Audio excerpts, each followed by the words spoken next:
শ্রাবণ washroom থেকে এসে খাটে ধপ করে শুয়ে পড়ে মেঘলার কোলের উপর মাথা রাখে।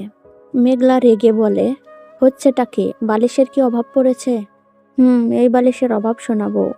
মেঘলার মনের মধ্যে একটা প্রশান্তির ছোঁয়া লাগে। বালিশে মাথা রাখো। কি ব্যাপার, আমার ধানি লঙ্কা বইয়ের মনটা অনেক ভালো মনে হচ্ছে আজ। এত সুন্দর মিষ্টি সুরালো কণ্ঠে বলছো। বলেই শ্রাবণ মেঘলার কোমর ধরে মেঘলার পেটে মুখ ঘষে। হচ্ছেটা কি? শ্রাবণ মেঘলার পেট থেকে মাথা তুলে বলে, কি বই পড়ছো বউ? হ্যামলেট। আমার খুব ক্ষুধা লেগেছে। মেঘলা বইটা নামিয়ে শ্রাবণের দিকে তাকায়। ওভাবে তাকিয়ে আছো কেন? ওকে খেতে চাইবো না। আমি কি কিছু বলছি? মাথাটা তুলো, আমি খাবার নিয়ে আসছি। যেতে হবে না, আমি এখন তোমার কোলে মাথা রেখে ঘুমাবো। খেয়ে ঘুমাবে। তুমি খেয়েছো? না। তাহলে খাবার নিয়ে আসো, একসাথে খাবো। বলে শ্রাবণ মেঘলার কোল থেকে মাথাটা নামিয়ে বালিশে রাখে। মেঘলা খাট থেকে নেমে চলে যেতে নিলে শ্রাবণ ডাক দেয়। মেঘলা ঘুরে দাঁড়ায়। খাবার এক প্লেটে নিয়ে আসবে। মেঘলা মুচকি হেসে রুম থেকে বেরিয়ে যায়। কিছুক্ষণ পর মেঘলা খাবার নিয়ে রুমে আসে। খাবারের প্লেটটা টেবিলের উপর রেখে কর্কশ কণ্ঠে বলে, খেয়ে নিন। শ্রাবণ বালিশ থেকে মাথা তুলে বলে, খাইয়ে দাও। আমি পারবো না।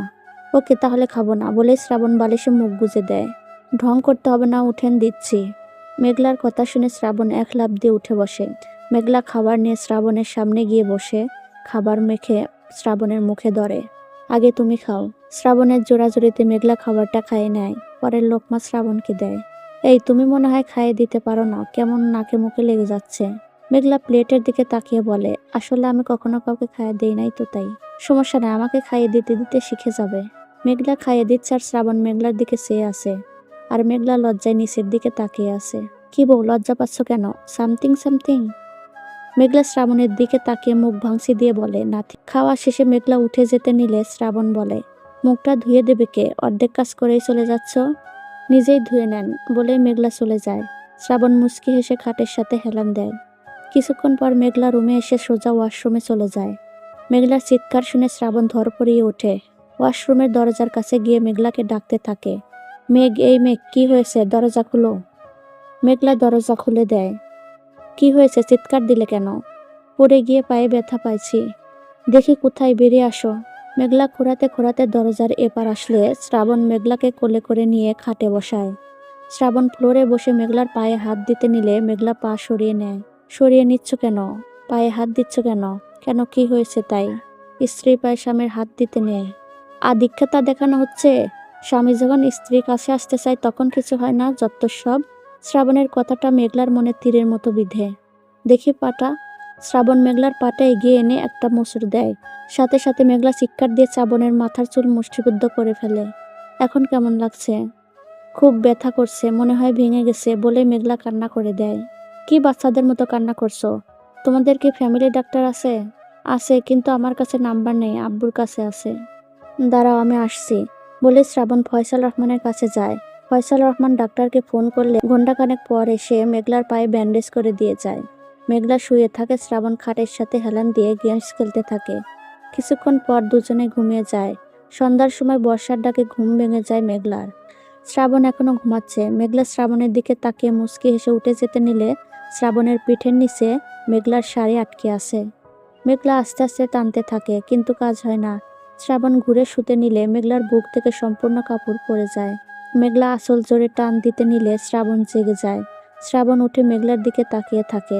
মেঘলা বুঝতে পেরে তাড়াতাড়ি করে আঁচলটা টেনে গায়ে জড়িয়ে নেয়। কি হয়েছে? আমি ওয়াশরুমে যাব।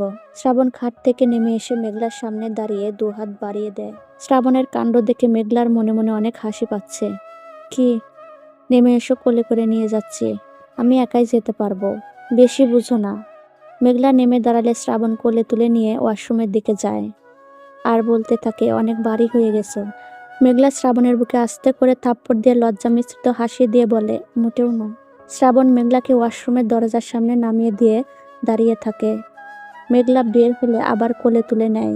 শ্রাবণ হেসে বলে, এখন অনেকটা হালকা লাগছে। মেঘলা মুচকি হেসে বলে, অসভ্য। পরের দিন বর্ষাকে দেখতে আসছে পাত্রপক্ষ। ফয়সাল রহমানের এক কথা, সুপাত্র হাতছাড়া করা যাবে না। বিয়ের পরে পড়াশোনা করা যাবে।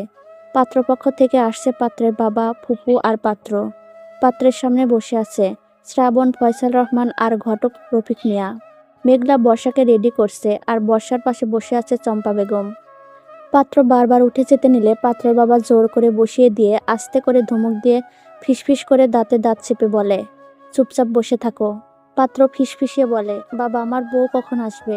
চুপ থাক বাবা, মান সম্মান ডুবাস না। এই নিয়ে 32টা পাত্রী দেখা হবে, এটা হাতছাড়া হলে তোকে আর বিয়েই দেব না হারামজাদা। ও বাবা বলো না, বউ কখন আসবে? ফয়সাল রহমান বলে ওঠে, কোনো সমস্যা? পাত্রর বাবা বলে, না কোনো সমস্যা নাই, তাড়াতাড়ি একটু পাত্রীকে নিয়ে আসেন। এরই মধ্যে মেঘলা মাথায় ঘুমটা দিয়ে খাবার টেবিলের উপর রাখে। পাত্রর বাবা বলে ওঠে, পাত্রী আমাদের পছন্দ। ফয়সাল রহমান বলে, মানে? পাত্রর বাবা বলে, এটাই পাত্রী না? না, এটা আমার বড় মেয়ে আর এটা আমার বড় মেয়ের জামাই। পাত্রর বাবা বলে, তাহলে পাত্রীকে নিয়ে আসুন। ফয়সাল রহমান মেঘলাকে বলে, বর্ষাকে নিয়ে আয়।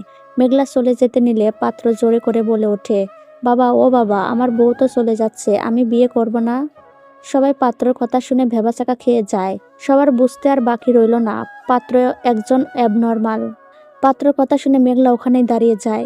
ফয়সাল রহমান দাঁড়িয়ে ধমকের সুরে বলে ওঠে, আপনারা এখনই বেরিয়ে যান বাসা থেকে, একটা মানসিক রোগীকে নিয়ে আসছেন পাত্রী দেখতে।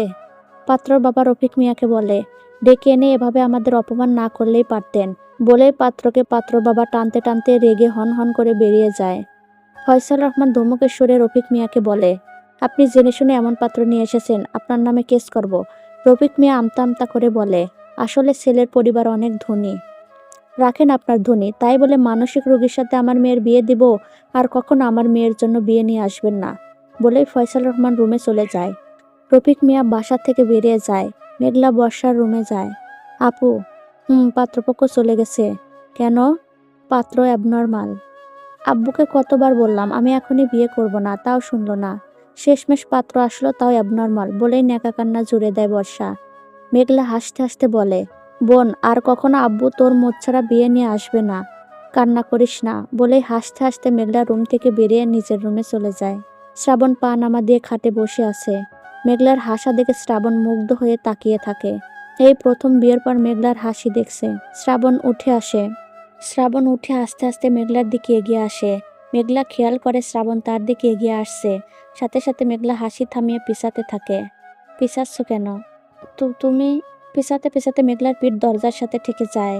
শ্রাবণ 2 হাত দরজার সাথে ঠেকিয়ে মেঘলাকে আবদ্ধ করে নেয়। মেঘলা শ্রাবণের দিকে তাকিয়ে বড় বড় চোখ করে ঢোক গিলে। শ্রাবণ মিহি কণ্ঠে বলে, দেহ বসতে মন সবচেয়ে উর্বর ভূমি, সব মনেতে বাস করে একটি প্রিয় তুমি। জানো আমার সেই প্রিয় তুমিটাকে? মেঘলা লজ্জা মিশ্রিত হাসি দিয়ে বলে, কে? যার হাসি দেখে আজ হৃদয়ের প্রতিটা স্পন্দন শিহরণে সৃষ্টি হচ্ছে। এই হাসিটা কেন এতদিন লুকিয়ে রেখেছিলে মেঘ?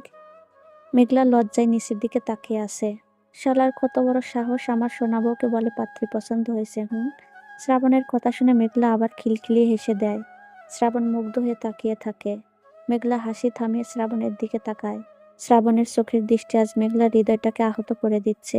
শ্রাবণ মেঘলার কানের কাছে মুখ নিয়ে ফিসফিসিয়ে বলে, আমাকে তো আজ উন্মাদ করে দিচ্ছ মেঘ। পারবে কি আজ আমার উন্মাদ হৃদয়টাকে শান্ত করতে? শ্রাবণের কথায় আজ মেঘলার সমস্ত অঙ্গ প্রত্যঙ্গ লজ্জায় কুঁকড়ে উঠছে। কানে শ্রাবণের মুখের গরম শ্বাস আরো চেতনাহীন করে দিচ্ছে মেঘলাকে। মেঘলা শাড়ি মুষ্টিবদ্ধ করে ফেলে, চোখটা বন্ধ করে নেয়। শ্রাবণ মেঘলার মুখের দিকে তাকিয়ে মুচকি মুচকি হাসে। মেঘলা এখনো চোখ বন্ধ করে জোরে জোরে শ্বাস নিচ্ছে। শ্রাবণ মেঘলাকে কোলে তুলে নেয়। মেঘলা শ্রাবণের গলা জড়িয়ে ধরে শ্রাবণের দিকে তাকায়। শ্রাবণের চোখের দিকে তাকাতেই লজ্জায় শ্রাবণের গলায় মুখ গুজে নেয়। শ্রাবণ মেঘলাকে খাটে শুয়ে দিয়ে মেঘলার কপালে একটা চুমু দেয়। মেঘলা মৃদুভাবে চোখটা বন্ধ করে ফেলে। শ্রাবণ চলে আসতে নিলে মেঘলা শ্রাবণের হাত ধরে আটকায়। শ্রাবণ মেঘলার দিকে তাকায়। মেঘলার চোখের দৃষ্টি আজ অন্যরকম লাগছে শ্রাবণের কাছে। শ্রাবণ বলে ওঠে, রেস্ট নাও। বলে শ্রাবণ মেঘলার হাতটা ছাড়িয়ে রুম থেকে বেরিয়ে ড্রয়িং রুমে গিয়ে বসে। বর্ষা টিভি দেখছে। শালিকা, একা একা টিভি দেখছো? আম্মা কোথায়? আম্মা তো ভাইয়ের কাছে। কিছুক্ষণ পর ফয়সাল রহমান এসে সোফায় বসতে নেবে আর কলিং বেল বেজে ওঠে। বর্ষা যেতে নিলে ফয়সাল রহমান বাধা দেয়। দরজা খুলতে দরজার ওপারে তামান্নাকে দেখতে পায়। আসসালামু আলাইকুম, কেমন আছেন বাবা? ভালো। বাবা আপনার পায়ে পড়ি, মাহিমকে একবার দেখেই চলে যাব। বলেই তামান্না ফয়সাল রহমানের পায়ের কাছে বসে পড়ে কান্না করে দেয়। ফয়সাল রহমান তামান্নার 2 বাহু ধরে তুলে বলে, দেখো মা, তুমি আমার ছেলের সাথে যা করেছো তা ক্ষমার যোগ্য না। তামান্না কান্না করতে করতে বলে, বাবা আমি মাহিমকে কিছুই করিনি, সব তো ওই রিক করেছে। দেখো মা, আমিও অত কিছু জানি না। তুমি এখান থেকে যাও, না হলে তোমার শাশুড়ি মা দেখলে রেগে যাবে। শ্রাবণ আর বর্ষা এগিয়ে যায়। আব্বু কি হয়েছে? কিছু না, তোমরা যাও। বাবা যদি কিছু মনে না করেন একটা কথা বলতাম। হ্যাঁ বলো। ভাবিকে ভাইয়ের কাছে যেতে দিন। তুমি হয়তো কিছুই জানো না শ্রাবণ। বাবা আমি হয়তো কিছুই জানি না, তবুও ছোট মুখে একটা বড় কথা বলি। আপনাদের চোখের দেখা আর কানের শোনা সবসময় হয়তো সত্য নাও হতে পারে। ভাইয়া অসুস্থ, তাই কোনো বিষয়ে কিছুই বলতে পারছে না। কিন্তু বাবা। কোনো কিন্তু না বাবা। ভাবি আপনি যান ভাইয়ের কাছে। কিন্তু কোনো কিন্তু না বাবা। ভাবি আপনি যান ভাইয়ের কাছে। তামান্না এক মুহূর্ত দেরি না করে দৌড়ে মাহিমের রুমে যায়। সবাই তামান্নার দিকে তাকিয়ে মুচকি হাসে। বাবা বলছিলাম কি, আপনি রিকের বিষয়ে খোঁজ নিয়ে বিষয়টা জানার চেষ্টা করেন। তুমি জানলে কি করে রিক, মানে তামান্নার বিষয়?